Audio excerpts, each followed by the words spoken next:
Some tragic news has recently hit the United Kingdom. An 18-year-old British university student named Henry Nowark was stabbed multiple times on a night out in Southampton as he lay bleeding out on the street. Drowning in his own blood from a deep chest wound, his attacker screamed racism. Police arrived, believed the attacker, and immediately handcuffed the dying boy instead of saving his life. Henry Nowark died in police custody while the man who stabbed him was free long enough to hide the weapon. Here's the hard, uncomfortable truth. This is two-tier policing in action. Native British lives are worthless compared to protecting the feelings of an outsider. The Henry Nowark case is one of the most dystopian examples yet of how far Britain has fallen. A young white student is brutally stabbed, the attacker cries racism, and the police arrest the victim while he bleeds to death.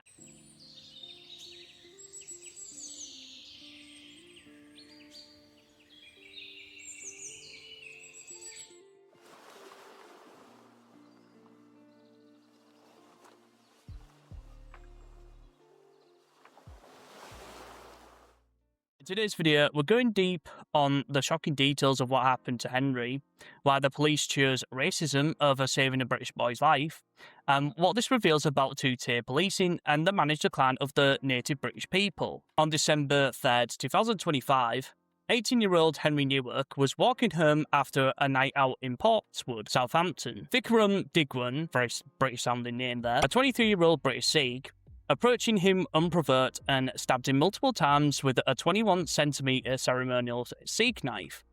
Henry tried to run but collapsed with a fatal wound to his lung. As he laid on the ground drowning in his own blood, Digwa accused him of racial abuse. When the police arrived, they handcuffed the dying teenager based solely on the attacker's word.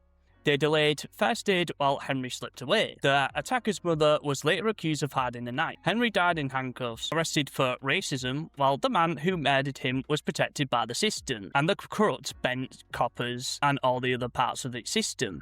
This wasn't a mistake. This is a direct result of decades of anti-white, anti-British indoctrination in the police. Officers are now so terrified of being called racist themselves that they will let a native British boy bleed out on the pavement rather than risk racism accusations from the attacker. They're so scared of actually, becoming ultimately woke and eventually just try to hide behind wordy words or is confused by the system itself. The Overton window has been weaponized. Any white person who dares defend himself or even exist in his own country can be branded the villain. Can't earn anything to actually be able to defend yourself. You can't earn any in-quote weapons. Yet all the other non-natives, including Muslim, Sikhs and other non-white groups, are allowed to keep their brandish weapons because of religious reasons. And let's be crystal clear, this isn't just a bad batch problem or the civic nationalist retort that it's only Muslims. It's all types of immigration, legal and illegal, from every corner of the world, that has flooded Britain and created the conditions for two-tier policing and demographic replacement. Every wave, every group, every enrichment scheme has diluted native British identity, driven up competition and forced the system to protect the newcomers at the expense of our own people. The elite don't care which flag or religion they come from. The goal is replacement, full stop. Henry Nowark paid with his life for that reality. Henry's death is not an isolated tragedy, however. It's the logical endpoint of a country that no longer puts its own people first. Demographic replacement marches on, two-tier policing protects the imported population, and any native who tries to fight back or even speaks up gets crushed. The Union Party, the media, and the institutions all enable this. They want us weak, divided, and afraid to name the reality. The native British are being replaced, and their own police force will let them die to avoid racism labels. This case proves voting changes nothing. The fundamentals stay the same no matter who's in number 10. And the British boy who died in handcuffs because the system cared more about the attacker's feelings than his own life. This is the Britain they've actually built. And two-tier policing isn't done by accident, it's done on purpose. So anyway guys, hopefully you've enjoyed this video, and sorry it's a bit short, just because there isn't much to go off this case. But I wanted to kind of emphasize near the end of this video about why this two-tier injustice happened, and as well, this isn't actually the first time this has actually happened. For example, Wesley Rigby, who was killed by two lads, I think they were trying to give revenge against the UK army, because apparently they were attacking, I think, was it Afghanistan, Afghanistanis or something? and they ended up murdering Linktree. And those two people, I think one of them was called Michael, can't remember, something 9/11 type of name, and his brother, and they ended up murdering Linktree, as I said, for murder against the British Army, committing supposed war crimes or something along those lines. And then there was obviously Chris Donald in Scotland, if I can remember, where he was essentially kidnapped and then brutally murdered by a group of Pakistani males. And this goes into the whole narrative to do with like Tommy Rubenstein with, in wanting to import like a ton of Sikhs into UK and say that they're integrated. And obviously when people think that, it's just the Muslims doing this, like as Tommy says, but then never talks about the Sikhs or the Hindus or anything else, Hindu, nothing. And especially with one of his friends, apparently I think one of his best friends is like someone who arrived here illegally on the back of a lorry and had to sponge his way into the UK, but I won't talk about that too much in detail.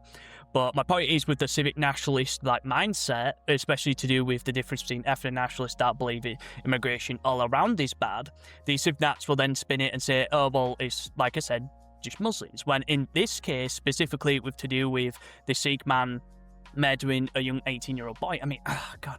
I mean, it's really, really sucks that you hear something like this. I mean, dying at that age, at like 18, when your life's just died. Like, it's really horrible to like see that happen, especially to do with Whitey. And obviously, when it comes down to Hindu nothing, where basically the Sikh guy who went and oofed him and his mum tried to help him a knife again, the story's very new, so maybe there'll be more developments, maybe there's even more to it. The mainstream media, if you read a lot of the articles, most of the time they'll try to cover it up. They'll try and say, oh, well, Hindu nothing, and he had, in quote, mental health issues. And it's just like, well, this whole thing with the mental health, and everyone talks about it nowadays, which, yeah, obviously people are a bit more aware of how mental health works, to do with anxiety, depression disorder, especially to do with like autism and going into the psychological aspects. However, when it comes down to just basically these people, is that on average immigration, when there is it en masse, the average IQ is not going to be very good, especially from these countries like India or Pakistan or Afghanistan, where the average IQ for like an Arab or an Indian is like 80. And because of this, what ends up happening is that the missing prefrontal cortex will kick in, and especially for, in quote, religious reasons, which is basically just low IQ violence, they'll just do it onto the native population like Whitey. And they'll probably see some like white knight or some like shit lib that'll say, oh yeah, well, white people do mass shootings too, but again, this is to do with the whole per capita thing, but I've already talked about that in another video. And when it comes down to the Sikhs, obviously people think that they're peace and loving, even though I've seen a lot of like paedophile busts. You might have seen them online, where basically I saw this one Sikh that was being caught trying to meet with an underage girl who was like sort of like chatting her up in like DMs, and then there's like another guy who's like a Hindu nothing, and he ended up chatting to someone underage and tried to, in getting quote, mix him up and tried to get in the pants. Again, I have to be careful with YouTube's algorithm here, but I just wanted to emphasize a point, like people don't want to just look at one part of the immigration crime. It's basically all together, including Sikhs, and especially in this case, and people usually like shit leaves go, oh well, it's just a bad seed and a bad egg. But if you remember something like I said with black crime rates and per capita, you'll start to notice a trend. And again, like I said, I've also covered that in other videos. But again, people really need to understand how per capita works, and also to do with people like this that Hindu nothing, when obviously people say it's for religious reasons. And the problem with like the Equity Act, which a lot of people don't understand this, is that essentially as well to do with the Human Rights Act, where basically there are parts of it where if you have a religion, you are exempt from, for example, Sikhs can ride without a bike helmet with a turban on, though if they crash, it's not exactly like something's lost. That was a joke, by the way. But my point is that as well to do with basically carrying a knife. Now, obviously, if Whitey carries a knife, for example, I'm not encouraging people to do that or anything illegal, but I'm just trying to emphasize the point here that if Whitey carries a knife, it's, carrying an offensive weapon, which, can land you some serious jail time, like, I don't know, what was it, 3 to 5 years, even like 8 years maybe, depending on the judge.